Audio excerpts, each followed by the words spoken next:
Hello there, kitties! How are we doing today? And we're going to discuss another book here. This is a double dildo. This is the book we're going to discuss. This is called A Witch's Tale. This was probably my second novel that was written in Key West. And we're just going to read a little excerpt out of it. My brother on the cover and my beautiful artwork. Anyways, this storyline is broken up into, each chapter has 4 sections. Each section is written in a different point of view, so it kind of changes. It's hard to keep up with, but very cool in the end. The first chapter starts out 1.1. They watched. A sea of a million eyeballs, all glued on me. Entertainment for the masses, as they didn't have concerts and such back then. Certainly no television. I didn't struggle as they tied me to the wheel by the fire, my body like Raggedy Ann, limp, not feeling my own. It were as if I was looking down on my body, not wanting to accept it to be me, simply watching, like them, craving to be a spectator. But I was not scared. He was there. Even though he was fastening my right arm in between the spikes encompassing the wooden wheel, he was still by my side. It would hurt him more than me. I would make sure of it. He who denied me must suffer a different way than I. Eternity passed in the blink of an eye. I could not regret my life, my choices. It was what I chose to do, what I was taught. In time, they would learn that it was not the work of Satan. Now they call us scientists. Go figure.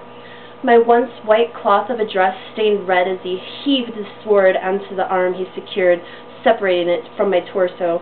A bead of sweat glistened above his eyes. The crowd cheered. I winced ever so slightly, too shocked to fully realize the loss of my appendage. I moved to the other side to repeat the process with my left arm, heaving the blade into the flesh and the wood supporting me. I thought the wood was all I had on my side, but as realization finally sunk in, I cried out. His eyes met mine for the first time. I noticed him looking at the floor and everywhere except at me, my pain reflected in his eyes. I tried to hold his glance as long as I could, but the crowd would not allow it, screaming and ranting for more. Holding up his sword in typical triumph stance, his slumped body language told me more than his false enthusiasm to the crowd. It was fitting that a stream of blood squirted across his chest just before he brought his sword down upon my thigh. I managed to mumble before he could take his second blow with the dulling sword. This time he reached the wood. My leg pulled away from my body, lurching to the crowd but never leaving the wheel. Growing delirious, my head reeled from blood loss. I closed my eyes for a minute, inhaling this slowly to further displace my mind from what was going on. I would soon be dead. Puedo ser enfermo, bru, maharva. The words of 1,000 onlookers were close to riot. I opened my eyes. The sword was in the air. It crashed down, again and again. Sweat poured from his forehead, drenching his collar with his black cloak. My heart ached more than my phantom appendages, blood gushing with less force now. Reconoce de mí, I ordered him. Acordaste esta cara. No puedo tomar de nada para la facera.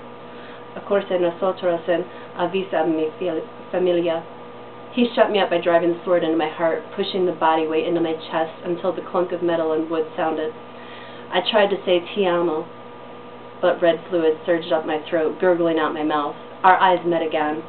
With his back to the crowd and his superiors, he admitted, "Ti amo también. Lo siento."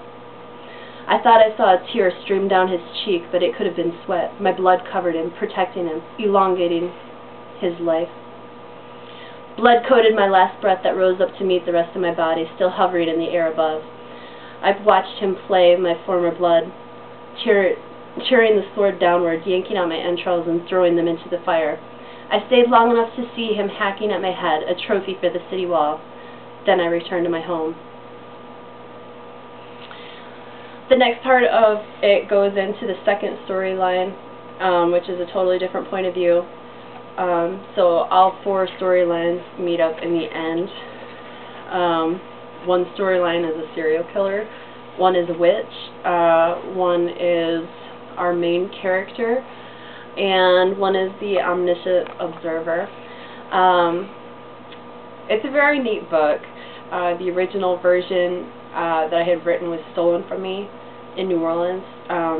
No copies exist for it, so I don't even know what I wrote. So this is actually the second version, because I had half the story saved, and I worked with the half that I had, and I tried to make it as close to the original, but it's completely different from the original, which is lost unless anybody can find where my stuff was stolen to. Anyways, if you guys are into it, check out the website. Let me see the websites. Woo! Thorozaz. Do a search for Thorozaz. You can find me at lulu.com/Thorozaz. Look for me on Amazon.com. If you go to the Black Widow book, no www, just blackwidowbook.angelfire.com. That's my interactive book, where you can click through and choose your storyline like a choose your adventure style. So check it out, and stay tuned for our next installment where you can learn more of my 70 books.